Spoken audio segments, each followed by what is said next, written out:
Voltamos.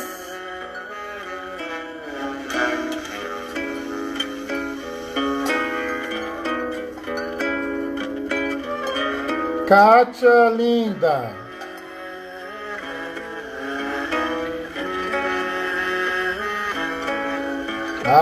Ai.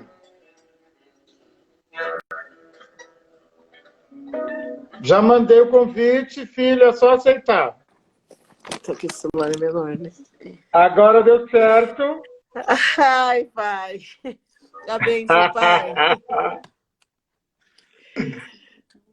Que maravilha! Então, hoje, Gritos de Encruzilhada duplo, não é? Nós estamos aqui com a doutora Amanda Honorato, filha de Iemanjá, minha filha, orgulhosamente minha filha, médica da família, formada em 2014 pela Escola Latino-Americana de Medicina, em Cuba, Havana, especialista em medicina da família pela Unifesp e candidata a vice-prefeita. Não. A prefeita, pai. A prefeita, melhor ainda, candidata a prefeita de Carapicuíba, candidata a prefeita. É a primeira mulher negra candidata a prefeita, não? A primeira em toda a história da cidade. Primeira mulher negra candidata a prefeita de Carapicuíba. Já começa contando para nós essa história, como é que é isso. Enfim, já chega com força total. A benção, pai, primeiramente. A benção aos meus mais velhos, a benção aos meus mais novos. Muito obrigada pela oportunidade, pai. É com muita satisfação que eu estou aqui, né, fazendo parte aí deste quadro do Grito das Encruzilhadas, por ser filha de Iemanjá, mas por estar trazendo esse momento histórico, né, pai? De ser aí a estreante de uma história na cidade de Carapicuíba, né? Nascida e crescida aqui na cidade, né? A minha família sempre foi daqui, chegou aqui muito cedo. Minha bisavó era parteira, meu avô era benzedor, meu bisavô era benzedor aqui da cidade. Eu ousei sonhar alto dentro da periferia em ser médica, né? Que esse era o meu sonho de infância. Ousei em sonhar alto e fui correndo atrás desse sonho. Não foi uma coisa tão tranquila, passei por vários processos, né? Antes de chegar ao meu objetivo, que sempre foi ser médica. Passei pela escola pública, cursinhos populares, fiz 2 anos de biologia, e ali eu entendi que eu tinha que ser médica porque era esse meu sonho, e que nossos sonhos, apesar de falta de oportunidade, eles não podem ser silenciados. Eles devem ser cumpridos, porque esse é o nosso objetivo, e a nossa ancestralidade nos prova isso o tempo todo. Então, eu segui com a minha ancestralidade e fui atrás do meu sonho de ser médica. Fui para Cuba em 2007, né? Falando pouco espanhol, mas aprendi ali a viver a medicina cubana, a cultura cubana, né? Foi muito interessante para mim. Foi uma experiência muito rica, né? E que me trouxe grandes aportes nos dias atuais. Volto de Cuba. Estou trabalhando aí dentro da medicina. E eu quero falar um pouquinho, pai, que o senhor tem parte disso, né? Graças ao senhor aí, eu consigo me encontrar dentro da minha ancestralidade, né? Comecei a trabalhar enquanto médica e eu acho que eu me perdi um pouco dentro desse princípio da minha ancestralidade e me encontro com a minha ancestralidade, sendo filha de Iemanjá, entendendo a força que a mãe Iemanjá tem dentro de mim, né? Que nós não somos onda, nós somos uma maré. E aí, entendendo isso, eu me coloco nesse desafio, né, de vir para a política, porque eu entendo a importância da força da mulher preta dentro da política, né? Eu costumo dizer que o meu sonho de criança era ser médica, e isso eu consegui. Mas hoje eu tenho um outro sonho, que é transformar a cidade de Carapicuíba numa cidade saudável e democrática. E é possível, não é impossível. Mas para isso é preciso a luta, né? E aí a gente tem que dizer a importância de uma candidatura como a minha, né? Que é uma candidatura do PCdoB, né? Não é um partido que é rico, é um partido que é pobre e é uma candidatura totalmente inovadora, pai. É muito interessante quando as pessoas, quando eu estou falando e eu digo que eu sou candidata a prefeita, o espanto das pessoas, né? Porque as pessoas não imaginam que uma mulher negra pode ser médica, uma mulher negra pode ser prefeita, uma mulher negra pode ser vice-prefeita de uma potência aí, uma potência mundial como os Estados Unidos, né? E que nós, mulheres negras, podemos ser o que quisermos, né? Ainda estamos aí muito atrasados no nosso pensamento. Então, é muito interessante quando eu me coloco aqui à disposição e digo que sou candidata a prefeita da cidade. Primeiro que a cidade sempre teve uma única candidata a prefeita, uma única mulher, e este ano é uma inovação que somos em 3 candidatas a prefeita e uma delas sou eu. Então, é muito engraçado, pai, que quando eu passo, principalmente para as mulheres negras, quando elas veem assim, nossa, mas uma mulher negra candidata a prefeita da cidade, uau, que é isso, né? E aí a gente tem que falar dos dados estatísticos, né? 27% da nossa população feminina se declara como negra, né? E dentro do Congresso nós temos apenas 2%. E dentro das câmaras de deputados nós temos 1%. Né? Na Prefeitura de Carapicuíba somos 17%, né? Dentro dos vereadores, nenhuma candidata a mulher preta. Né? E da Prefeitura nunca ninguém ousou, ao menos aí, a pleitear esse cargo. Então, é uma inovação, é muito histórico, né? É um momento muito histórico que estamos vivendo. E aí a gente sabe que estamos no ano da justiça, né? Ano do Pai Xangô. E eu acredito muito nisso, né? Tem muitas candidaturas pretas aí se lançando, né? E é para entender a força que tem dentro de nós e que nós não vamos nos calar mais, não, né? É necessário é um grito. Nesse espaço de decisão, não é o poder pelo poder, mas é nos espaços de decisão. Que esses espaços de decisão, pai, são os que nos levam aí à morte dos nossos filhos, dos nossos entes, né? É necessário pessoas que queiram estar nesses espaços. E aí eu costumo dizer que nós estamos num projeto que foi um projeto de silenciamento, né, da nossa população, silenciamento da nossa personalidade e a despotencialização que eu aprendi aí com o senhor, né, que nós fomos despotencializados e essa despotencialização que foi feita desde o nosso sequestro em África até os dias atuais, ela reverbera muito forte e ela nos traz muitas consequências. Então, nós da população negra nos sentimos às vezes menos do que os outros, né? Se sentimos, e isso faz parte do racismo, né? O senhor sabe aí, quando eu cheguei para o senhor aí, o quão era difícil eu entender a força que eu tenho dentro de mim. E hoje eu me vejo, eu consigo me olhar no espelho e dizer que sou filha de Iemanjá, sim. E nós temos uma força aí que é uma maré inteira, não é simplesmente uma onda, né? E que, para além do que eles pensam, que nós somos laranjas, né? Nós não somos nem a senzala, nem não somos Casa Grande, nós somos o quilombo. E o quilombo é gente de luta. É gente que entende o que é a dor de ser uma mulher preta, mas que vai para a luta, que não vai se calar mediante as desigualdades que a gente tem. E aí a gente tem que parafrasear aí Angela Davis, né? Que diz que não aceitamos mais as coisas que eu não posso mudar. Estou mudando as coisas que eu não posso mais aceitar. E isso fez eu estar na política hoje, né? Isso fez eu aceitar esse desafio e estar aqui na luta há uma semana, né? Há uma semana das eleições. Estamos aqui lutando muito, indo de chão a chão, mas eu digo que a gente já é vitorioso, pai, porque essa candidatura realmente me trouxe para um outro olhar, né, de percepção de vida, mas está trazendo muitas pessoas interessantes para a minha vida. E é muito bonito quando eu encontro as mulheres negras que se sentem representadas por nós. Elas conseguem enxergar em mim a representatividade de fato. E aí elas me abraçam, e aí elas dizem para mim, eu acredito em você. E isso tem me dado forças dado muita força na hora que a coisa começa a ficar difícil, né? Porque a gente sabe aí que a elite branca aí ela é forte, né? No sentido da máquina mesmo, né? Mas nós temos a nossa força aí ancestral, que é o que faz nós estarmos em pé e estar lutando aí, entender, né, a importância de nós estarmos dentro da política e estar nesse espaço de decisão.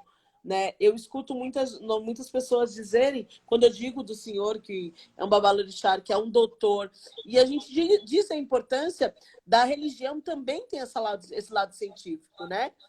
E da importância de ter um doutor babalorixá dentro da religião de matriz africana, né?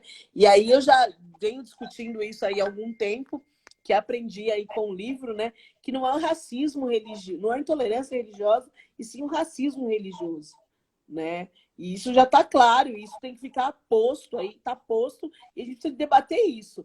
Porque senão a gente vai acreditar que isso é uma intolerância e que se fosse intolerância ia atacar a sinagoga, iam atacar outros espaços. E simplesmente o espaço que é atacado é o espaço de religião de matriz africana.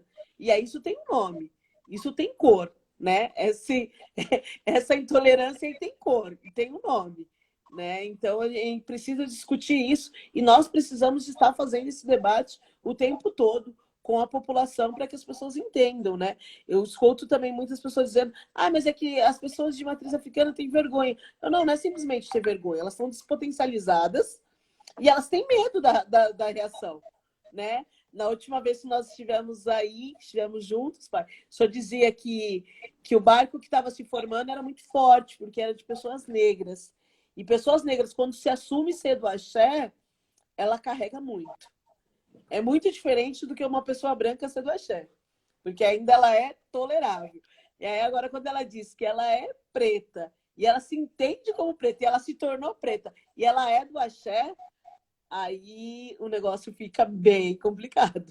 Então, isso que eu quero saber, né? Porque nós sabemos que, hegemonicamente, a política ela é patriarcal, ela é branca e ela é cristã, não é?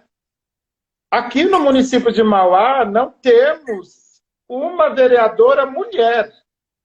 Não temos mulher, nem branca. Tivemos uma vereadora negra, uma. Na história de Mauá tivemos uma. E eu estive, né, na plenária livre, e eu cheguei porque nós temos aqui a placa, né, Jesus é o Senhor de Mauá. E eu estive para brigar, para retirar essa placa, não foi retirada, né? Enfim.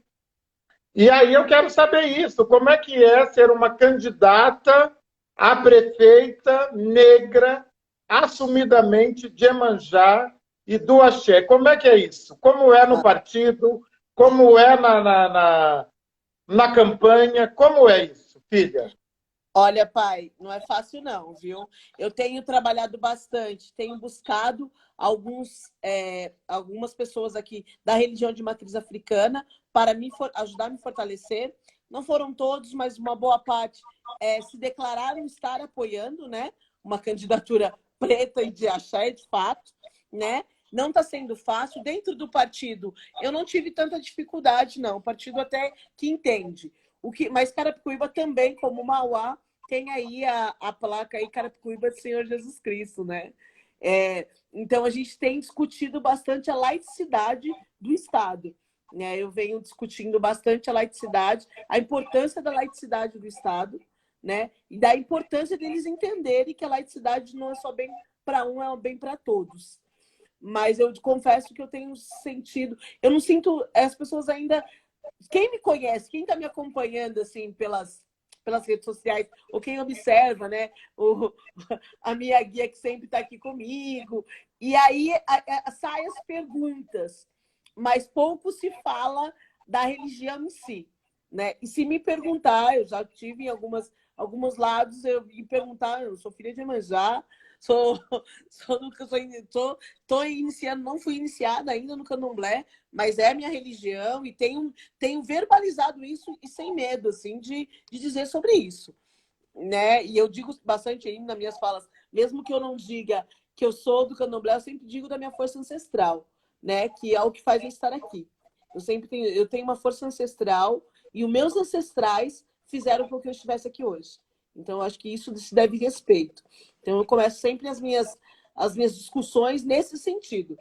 Então, eu percebo que, assim, tem pessoas que, quando olham a minha personalidade, já não se identifica, mas grande parte, pai, está se identificando, porque Carapicuíba jamais viu isso, né? Grande parte da população carapicuibana é pobre, é preta, grande parte. Então, eu digo que eu tenho a cara do povo, porque é diferente, por exemplo, do prefeito, que a família dele é uma das mais ricas da cidade, que a gente sabe que ele não mora na cidade e todas essas coisas.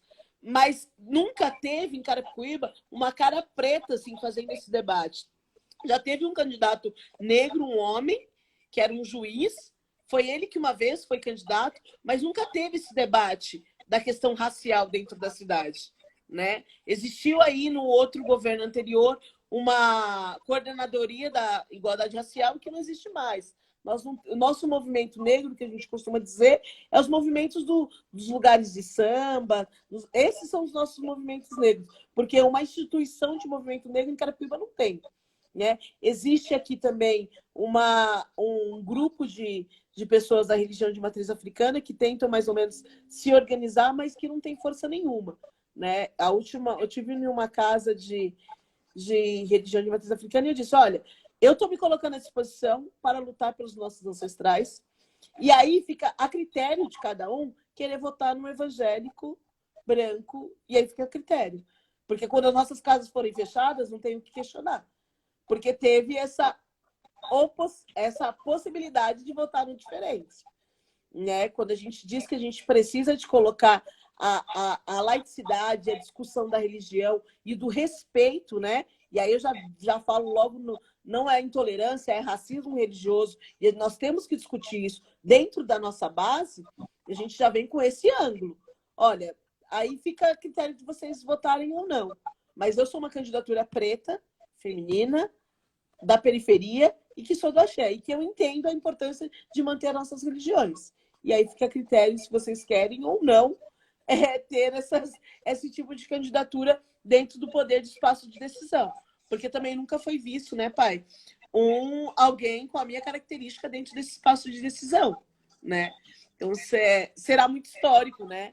Será muito histórico aí se chegarmos lá, né? Será muito, muito histórico. Mas eu digo, pai, que está sendo muito, muito rico, porque eu estou aprendendo muito. Muito, muito, apesar de todas as dificuldades desse grande preconceito, a gente está tentando fazer esse debate na cidade. E eu digo que vai ficar muito importante para a cidade, porque nunca mais a cidade vai ter candidatos que não façam o debate da cidade. Porque eu tenho provocado isso. É importante debater a cidade. Exato. Quem vai fazer política para a cidade? Quem é da cidade, né? Quer dizer, quem conhece a história da cidade, quem nasceu na cidade, quem tem uma relação ancestral com a cidade, né? Quer dizer, a ancestralidade para nós é um valor civilizatório. Nós não estamos falando, e é importante você usar esse termo, nós estamos falando de ancestralidade, nós estamos falando de não apagamento, de não esquecimento daqueles que vieram antes. E quem vai fazer uma política que respeita a história da cidade? Quem conhece a história da cidade, não é? Quem vai fazer uma política com cidade? Quem sente a cidade? Quem vai fazer uma política com a cara da cidade? Quem sente a cidade?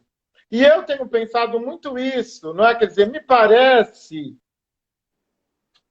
que nós não seremos contemplados, e está aí também a importância, né, dessa eleição escurecida, não é? Quer dizer, de você estar aí, de ter recebido com as duas mãos este desafio, um grande desafio, eu sei que é de fazer ferver a cabeça, mas é fundamental. As crianças vendo uma candidata a prefeita negra, as mulheres vendo uma candidata a prefeita negra, as professoras negras, enfim, isso faz toda a diferença. Você tem sentido isso? Que só o fato que não é só o fato, mas enfim, é um fato ser candidata, mulher negra de Iemanjá, valorizando a sua ancestralidade, isso tem feito diferença nos negros e negras que a veem? Sim, sim, pai. Hoje, inclusive, eu estive aí numa casa de uma apoiadora e que foi exatamente essa frase que ela usou. Ela, quando eu vejo a sua candidatura, eu tenho esperança de que, se não der certo agora, nós vamos continuar na luta, mas que a gente não pode mais ficar parado. Nós vamos estar com você. Eu tive outra apoiadora que falou assim: eu vou ir para o seu partido porque eu quero lutar, porque eu também vou sair candidata. Tive outra que falou, ela falou, essa daí para mim foi uma das mais emocionantes. Eu estava no mercado, quando eu vi uma mulher preta candidata, eu saí correndo, comecei a filmar e eu falei, meu, e ela falou assim, eu choro todas as vezes que eu falo de você, porque eu vejo em você a esperança, não para mim, mas para os meus, né, para as minhas filhas, para os meus netos, e isso me enche de muita esperança, pai. Realmente. E aí eu digo que essa para mim é a vitória. A vitória é quando eu entendo que as pessoas entenderam a minha função. Que mesmo que o resultado não seja a vitória, nós já ganhamos por estar fazendo esse debate. E que era uma da preocupação minha, e eu dizia bastante disso no começo, era que eu queria dar visibilidade a quem não era visto. Que um dos objetivos da minha candidatura é mostrar que existe essas pessoas, que nós estamos aqui e que nós somos um ser que estamos aí, podemos aí fazer a competição de uma candidatura.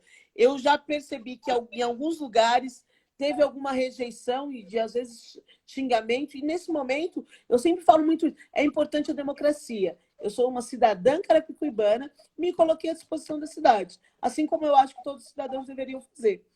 Então, a democracia ela é importante. Nosso slogan da nossa campanha é uma Carapicuíba saudável e democrática.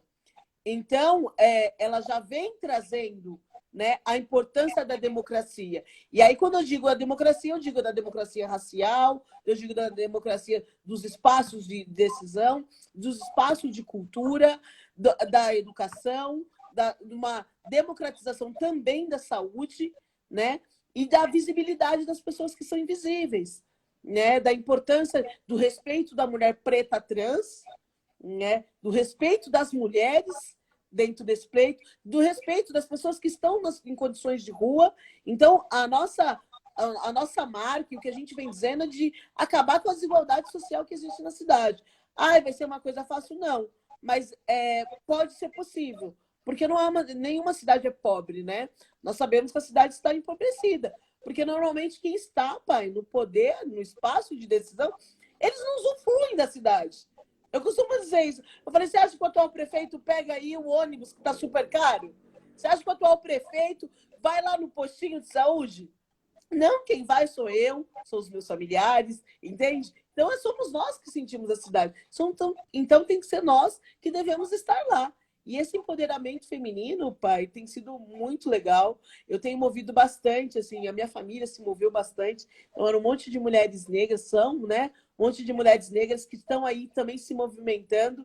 E aí vem Angela Davis de novo, né? Quando uma mulher negra se movimenta, toda a estrutura vai se movimentando com ela. E eu estou sentindo isso, né? O movimento que tem trago minha candidatura para a minha família, para os meus e para as pessoas que nós estamos conseguindo alcançar. Então, aí eu digo que isso já é um ganho muito grande, né? E aí eu sempre me coloco como eu, porque eu estou representando. Mas eu sempre digo que isso é um processo coletivo, né? Não é só eu, Amanda, que faz, né? Existe um coletivo de pessoas, e aí tem pessoas brancas, tem pessoas negras, que estão aí acreditando nesse projeto, né? Então, isso é muito importante para a cidade e para o Brasil, né? Eu acho que candidaturas à prefeitura de mulheres negras, o PCdoB tem inovado nisso, e daí a gente parabeniza o PCdoB nesse sentido, porque tem bastante candidaturas de pessoas pretas, né? E bastante candidaturas de pessoas, mulheres pretas, na prefeitura. Então, eu acho que é um debate importante, né? É um partido que teve uma preocupação de colocar esse debate na cidade. Porque quando você lança uma candidatura de uma pessoa preta, você não está simplesmente pensando no voto, você tem que entender o que vem aí junto com essa candidatura, né? E a gente está se colocando aí à disposição para fazer esse debate. Então, eu acho que o Brasil ganha com isso, né? E a cidade de Carapicuíba tem muito a ganhar aí com a nossa candidatura, né? Que não é minha, eu acho que é de todos nós, e é a representatividade, de fato, da cidade, né? Como um todo. Nós somos, não é, filha? Nós somos 56,2% de negros, né, no Brasil. De matriz africana, nós aparecemos no último censo de 2% a 4%. Carapicuíba é negra? Como são os números de Carapicuíba? E como é que você tem sentido a questão da religiosidade de matriz africana? Há muitas casas. Como é que é isso? Pai, Carapicuíba é uma cidade que precisa mesmo de uma gestão transparente, porque os dados são sempre muito difíceis de você encontrar. Mas quando você olha no IBGE, diz que não chegava a 700 casas de religião de matriz africana. E aí, quando eu vou estudar a fundo, quando eu vou entender e vou se aproximando dessa população, eu percebo que elas têm um mapeamento e que tem mais de 2.000 casas, né? Olha. Através do Fossam Pótima, que é um instrumento aí de religiões de matriz africana, de uma alimentação saudável, né? Para os povos de tradições de matriz africana. Então, eles têm um mapeamento bem interessante da religião, né? E aí, quando você vai no IBGE, você vai ver as pessoas que se declaram da religião também muito pouco. Tipo, tinha 750. Eu falei, nossa, mas 750? E aí não reflete a realidade. Não reflete a realidade. Eu falei, nossa, é bem complicado. E com relação à população preta, ela segue aí mais ou menos o mesmo barco. A grande maioria é, sim, preta e parda, né? Se considera preta e parda. A grande parte da população de Carapicuíba também é classificada como preta e parda. Então... Pode falar, pai. O que será para você, filha, doutora Amanda, o que será para você uma Carapicuíba saudável? É possível uma Carapicuíba saudável? Carapicuíba Sim, tem recursos, tem potencial? Tem. Quando nós dizemos de transformar essa cidade que é meu sonho, né, atual agora, é transformar essa cidade numa cidade saudável e democrática, é garantir direitos básicos a todo cidadão de Carapicuíba.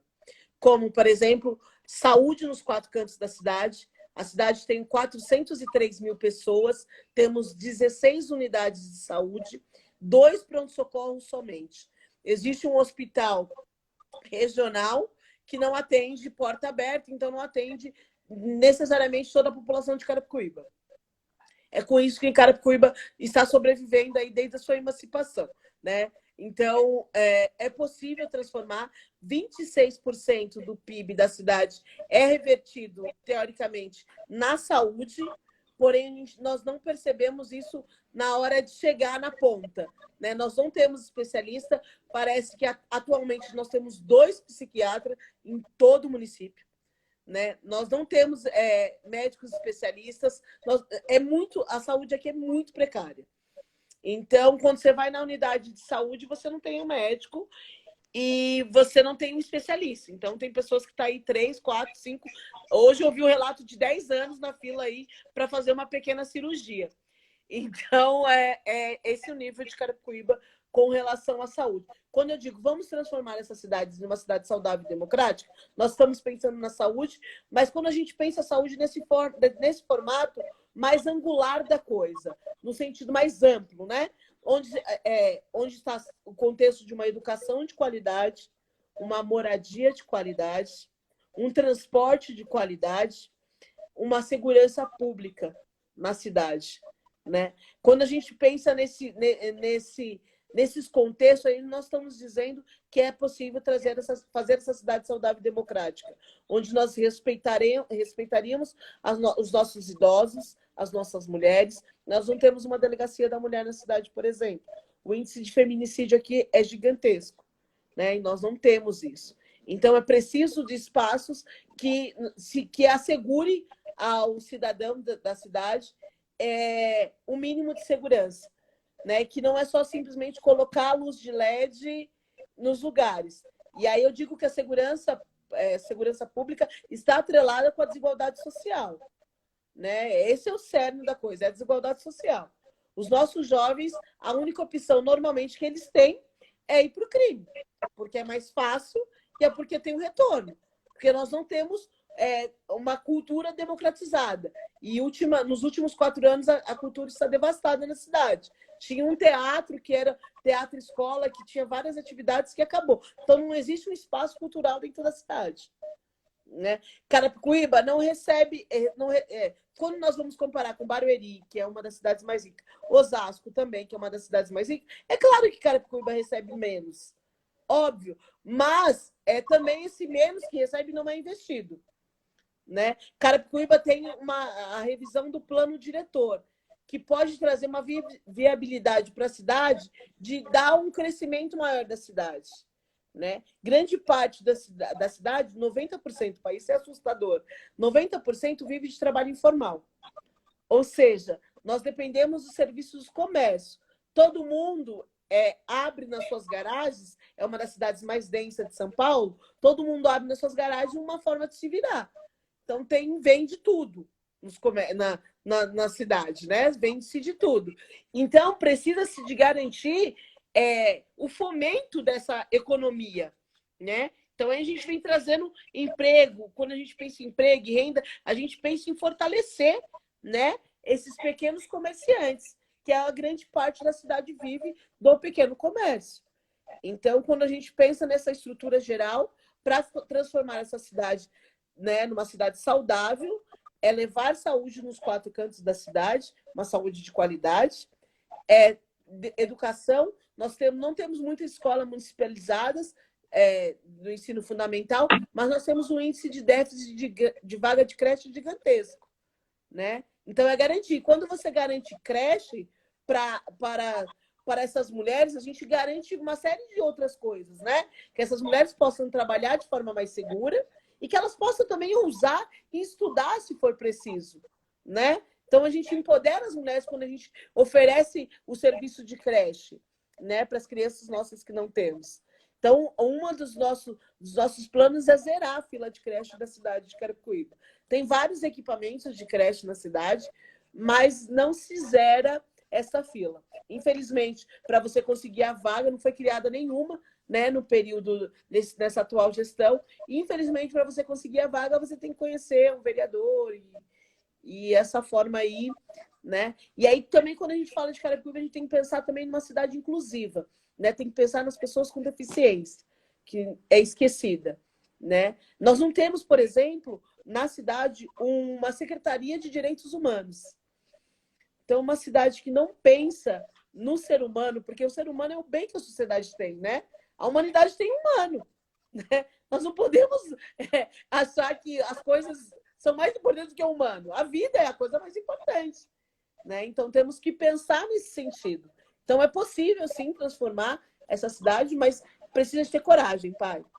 Coragem para enfrentar essa grande máquina aí, né? E aí eu volto a chamar a população. Vamos fazer isso juntos. Sozinha, talvez vai ser difícil mesmo. Mas se juntos estivermos, é possível transformar essa cidade. Mas aí acho que precisa de uma gestão que faça isso de fato. Porque todo mundo que entra faz a mesma coisa e se fica aí, ninguém faz. Aí eu costumo dizer, mas quem sente a cidade sabe a importância, né? Quem é SUS dependente sabe a importância de ter especialidades, de ter medicina em todos os cantos da cidade, né? O transporte daqui, pai, é um dos mais caros. E aí a gente não tem como não fazer, que parece algo estranho, o atual prefeito é um dos maiores acionistas da empresa da cidade, de transporte. Então, são coisas que precisam se debater, né? Então vai precisar ter coragem. Eu digo que nós, né, como filha de Iemanjá, tem essa coragem aí de debater com essas pessoas, sentar na mesa e vamos discutir, porque senão a nossa cidade não avança. E aí não avança não para eles, né? Não avança para nós, que sentimos a dificuldade da cidade. Então, o avanço deles já chegaram. Agora, o que precisa de avançar é a grande massa da população. E é possível. E aí seria nesse E a sentido. população tem que viajar para trabalhar, né? Suponho. Tem de trabalhar fora da cidade. É uma cidade dormitório. É uma cidade E dormitório. pagar esses preços altos, né, do transporte para trabalhar. Exato. Quer dizer, boa parte da renda da população fica no transporte. Exatamente. E o transporte não tem qualidade, não tem integração de um. Sabe? É uma coisa. Nossos jovens não têm o tarifa zero, né? Não tem. É uma coisa, gente, mas são coisas mínimas, né? A gente não dá essa oportunidade para os nossos jovens circular dentro da cidade. Né? A cidade é uma cidade que tem 34 km, não é uma cidade gigantesca, mas é uma cidade muito densa. Então, precisa-se de pensar no transporte de qualidade, né? Pensar na questão das ciclofaixas, ciclovias, né? É possível pensar, mas não existe projetos, né? E aí, quando você entende um pouco do plano diretor, que foi aprovado em 2011, 2010, em 2011, eles nunca utilizaram, nem a gestão anterior, nem essa gestão atual. Nunca utilizaram o plano diretor. E tem vários elementos ali que mostram, tecnicamente, como a cidade é viável. Como é possível viver com qualidade dentro da cidade. Então, quando a gente diz sobre todas as coisas, principalmente de moradia, né? Cidade é uma cidade... A Carapicuíba tem uma cidade que tem muitas residências irregulares, né? Então, precisa se regularizar essa cidade. Então, você precisa de um projeto urbanístico para isso. Então, você precisa de uma parte técnica e que teve lá, né? E aí, esse ano, 2021, é o ano de revisão e o plano diretor é construído a mãos de carapicuibanos, porque é de forma muito democrática. Então, a ideia também é voltar com uma das primeiras medidas também é colocar esse plano diretor para ser elaborado e executado, né? Não é só ser elaborado, ser executado. E aí pensar na cultura, em todo espaço. É como eu penso nos pacientes, pai. Eu sempre digo que eu penso no paciente como um todo. O paciente não é só um braço, você não é só uma perna, você não é só uma cabeça. Você tem um conjunto de coisas. Você é um ser biopsicossocial. Então, como nós estamos pensando na cidade? A cidade como um todo.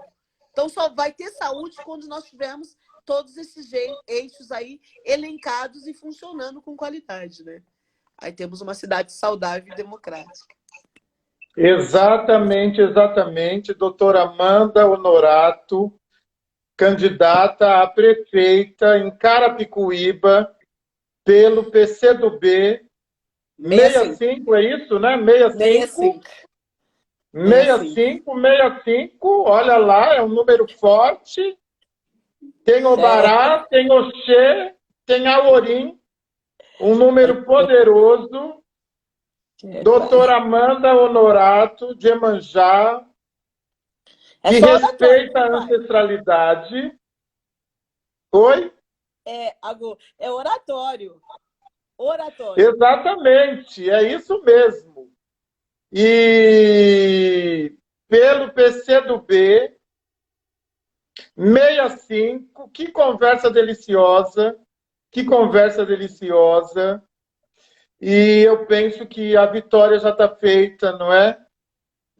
Doutora Amanda, oratório, retificando, oratório. E a família dela, uma mulher que respeita a ancestralidade, muito ligada à sua família, tanto a sua família ancestral, a sua família que lhe apoia, uma guerreira, uma mulher da água que enfrenta tudo, mulher oceano, onda, maré, tsunami. Estou muito feliz com essa conversa. 65, candidata a prefeita pelo PCdoB. Um grande beijo, filha. Saúde e vida longa. Obrigada, pai. Axé. E vamos. Vou colocar aqui Serena Assunção, para fechar aqui com Iemanjá.